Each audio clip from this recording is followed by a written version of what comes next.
Rasulullah Shallallahu Alaihi Wasallam ketika mengetahui bagaimana sikap dari kabilah-kabilah Arab yang ada di sekitar pinggiran Syam, bahwa mereka itu banyak berpihak kepada Romawi di dalam menghadapi kaum muslimin pada masa perang Mu'tah, maka beliau kemudian merasakan perlunya untuk memecah belah mereka dan menyatukannya dengan kaum muslimin supaya mereka tidak berkonsentrasi lagi seperti hanya sebelumnya ketika mereka itu bersatu dengan kaum Romawi, orang-orang Romawi di dalam rangka untuk menghadapi kaum muslimin. Untuk itulah setelah peristiwa itu Rasulullah SAW kemudian mengirim pasukan untuk menaklukkan kabilah-kabilah itu supaya nanti kekuatan mereka tidaklah bersatu lagi dengan orang-orang Romawi di dalam memerangi kaum muslimin. Rasulullah SAW kemudian mengirim pasukan di bawah pimpinan Amr bin As. Kenapa Amr bin As yang dipilih sebagai pemimpin?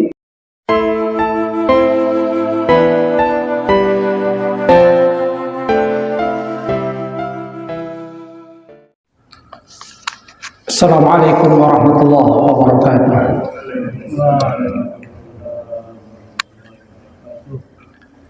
Innal hamdalillah nahmaduhu wa nasta'inuhu wa nastaghfiruh wa na'udzu billahi min shururi anfusina wa min sayyiati a'malina. May yahdihillahu fala mudilla lahu wa may yudlil fala hadiya lahu. Asyhadu an la ilaha illallah wahdahu la syarika lahu wa asyhadu anna Muhammadan abduhu wa rasuluhu la nabiyya ba'dah. Allahumma salli ala Muhammad wa ala ali Muhammad kama sallaita ala ali Ibrahim innaka Hamidum Majid. Allahumma barik ala Muhammad wa ala ali Muhammad kama barakta ala ali Ibrahim innaka Hamidum Majid. Rabbi shrah li sadri wa yassir li amri wahlul 'uqdatam min lisani yafqahu qawli amma ba'du. Hadirin jamaah salat subuh rahimakumullah. Alhamdulillah, kita bersyukur kepada Allah Subhanahu wa taala yang masih memberikan kita nikmat sehat. Kita dibangkitkan di pagi hari setelah kita mati sejenak dalam tidur. Allah Subhanahu wa taala kembali memberikan kita kehidupan. Alhamdulillahilladzi ahyana ba'dama amatana wa ilaihin nusyur. Dan kita bersyukur bahwasanya kehidupan itu kita bisa gunakan di dalam rangka kebaikan. Karena kata Rasulullah sallallahu alaihi wasallam, "Kullun nasi yaghdu faba'i'u nafsah famu'tiquha aw mubiquha." Setiap orang ketika diberikan oleh Allah Subhanahu wa taala karunia masuki waktu pagi, maka dia itu layaknya orang yang memperdagangkan dirinya. Nah, di antara mereka yang memperdagangkan dirinya, ada yang bisa memerdekakan diri karena dia memperoleh keuntungan berupa kebaikan-kebaikan. Tapi ada juga yang menjerumuskan dirinya dalam jurang kecelakaan karena dia tidak mempergunakan modal yang begitu berharga yang diberikan oleh Allah di dalam rangka kebaikan, malah dia gunakan dalam rangka maksiat, dalam rangka hal-hal yang tidak berguna. Na'udzubillah. Kita bersyukur kepada Allah Subhanahu wa taala karena kita diberikan kemampuan untuk melakukan kebaikan, mempergunakan modal yang Allah Subhanahu wa taala berikan kepada kita berupa umur dan waktu di dalam rangka kebaikan, dalam rangka ibadah kepada Allah Subhanahu wa taala. Hadirin jamaah salat subuh rahimakumullah, kita lanjutkan kajian sirah nabawiyah. Dulu kita sudah membahas tentang perang Mu'tah dan akhir kesudahan dari perang Mu'tah. Nah, Rasulullah SAW ketika mengetahui bagaimana sikap dari kabilah-kabilah Arab yang ada di sekitar pinggiran Syam, bahwa mereka itu banyak berpihak kepada Romawi di dalam menghadapi kaum muslimin pada masa perang Mu'tah.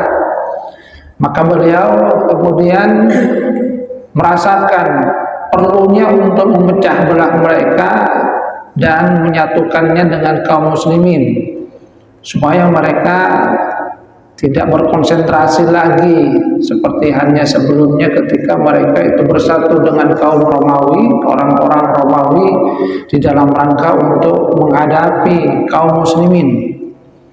Untuk itulah setelah peristiwa itu Rasulullah SAW kemudian mengirim pasukan untuk menaklukkan kabilah-kabilah itu, supaya nanti kekuatan mereka tidaklah bersatu lagi dengan orang-orang Romawi di dalam memerangi kaum muslimin. Rasulullah SAW kemudian mengirim pasukan di bawah pimpinan Amr bin As. Kenapa Amr bin As yang dipilih sebagai pemimpin? Karena nenek beliau dari pihak ayah itu berasal dari kabilah Balyun, yang itu juga merupakan bagian dari kabilah yang ada di sekitar pinggiran Syam. Maka kemudian Rasulullah SAW memberikan panji putih kepada Amr bin As, di samping panji hitam, mengutus bersama dengan 300 orang dari kaum Muhajirin dan kaum Ansor. Maka berangkatlah Amr bin As bersama pasukannya. Mereka kemudian berjalan di malam hari bersembunyi, supaya pergerakan mereka itu tidak diketahui oleh kabilah yang akan mereka serang.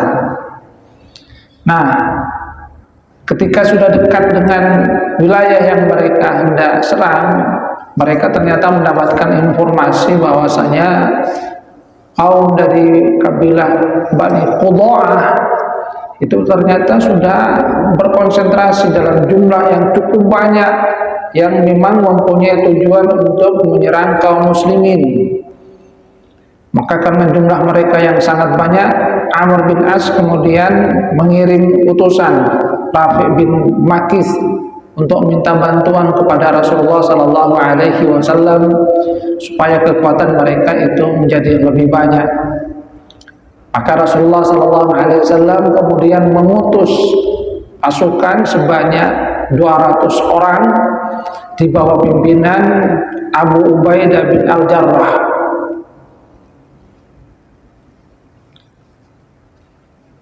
Nah, ketika sampai, maka pasukan ini kemudian bergabung dengan pasukan dari Amr bin As. Nah, pada saat hendak melaksanakan sholat, Abu Ubaidah bin Al-Jarrah mempunyai keinginan untuk menjadi imamnya. Tapi kata Amr bin As, kamu ini diutus oleh Rasulullah SAW untuk membantu saya. Jadi sayalah yang tetap menjadi imam sebagai satu simbol kepemimpinan di tengah-tengah pasukan. Dan Abu Ubaidah Al-Jarrah tentu saja mengikuti apa yang menjadi keinginan Amr bin As, dan mereka kemudian bersatu. Mereka bergerak hingga kemudian menginjakkan kaki di negeri Qudha'ah dan berhasil menundukkan Bani Qudha'ah sampai ke ujung negeri mereka. Disitulah kemudian mereka mengutus utusan kepada Rasulullah SAW memberitahu bahwa mereka telah mendapatkan kemenangan, bahwasanya mereka mendapatkan apa yang memang diinginkan oleh Rasulullah SAW. Tempat yang kemudian menjadi peperangan itu ada di Lembah Qurah, yang di situ ada mata air di daerah Judam yang disebut dengan As-Silsil. Maka kemudian perang ini misalnya disebut dengan perang Dhatus Salasil. Hadirin jamaah rahimakumullah, Apa yang dilakukan oleh Rasulullah Sallallahu Alaihi Wasallam sesungguhnya ini bagian dari apa yang kita kenal dengan saddul dzara'i, upaya untuk menangkal sesuatu yang tidak baik yang mungkin saja akan terjadi kepada kaum muslimin. Apalagi ternyata memang ketika kaum muslimin itu sampai di daerah itu, dari kalangan Bani Qudaa itu memang sudah bersiap-siap juga untuk memerangi kaum muslimin. Jadi apa yang menjadi firasat dari Rasulullah SAW itu sesungguhnya adalah sesuatu yang tepat. Bagaimana kemudian mereka dikuasai terlebih dahulu sehingga kekuatan mereka tidak lagi bersatu dalam jumlah yang banyak, apalagi kemudian bersekutu dengan pasukan Romawi seperti halnya yang terjadi pada perang Mu'tah. Dengan memecah belah seperti itu, maka kekuatan dari pasukan Romawi yang dulunya kemudian dibantu oleh kaum atau kabilah-kabilah di pinggiran Syam itu kan kemudian dikurangi, sehingga ancaman terhadap kaum muslimin itu kemudian menjadi berkurang. Ini adalah satu strategi yang sesungguhnya bisa kita lihat dari apa yang dilakukan oleh Rasulullah SAW. Hal yang bisa kita ambil iktibar bahwa yang menjadi problem pada masyarakat kita sekarang, umat Islam itu kan bukan malah memecah belah kekuatan musuh, akan tapi yang terjadi adalah umat Islam yang sekarang dalam kondisi terpecah-pecah. Memang secara keyakinan kita akan melihat bahwa ada persatuan di dalam agama yang sesungguhnya itu masih merupakan satu modal besar dari kaum muslimin. Walaupun mereka itu ada di berbagai negara, akan tetapi sesungguhnya masih mempunyai satu potensi untuk bersatu. Contohnya adalah ketika mereka melaksanakan ibadah haji, sesungguhnya itu kan merupakan satu lambang persatuan dari kaum muslimin.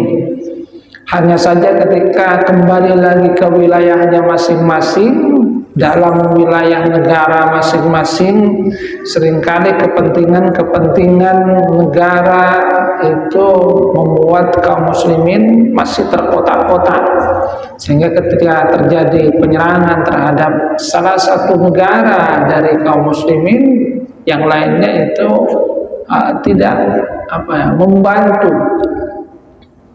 Padahal di dalam Al-Quran Allah Subhanahu wa Ta'ala akan mengisyaratkan wa'iddu lakum mastata'tum min quwwatin min ribatil khair turhibuna bihi aduwallahi wa aduwakum wa akharina min dunihim la ta'lamunahum Allahu ya'lamuhum. Wa'iddu lahum min quwwah, jadi kata Allah Subhanahu wa Ta'ala, persiapkan bagi mereka kekuatan sesuai dengan kemampuan kalian itu, supaya kaum muslimin itu memang mempersiapkan kemampuan yang ada pada diri mereka, yang tujuannya kata Allah Subhanahu wa Ta'ala turhibuna bihi aduwallah wa aduwakum, di mana dengan itu mereka akan bisa membuat gentar. Jadi membuat gentar orang-orang yang akan memusuhi agama Allah, orang-orang yang akan memusuhi kaum muslimin.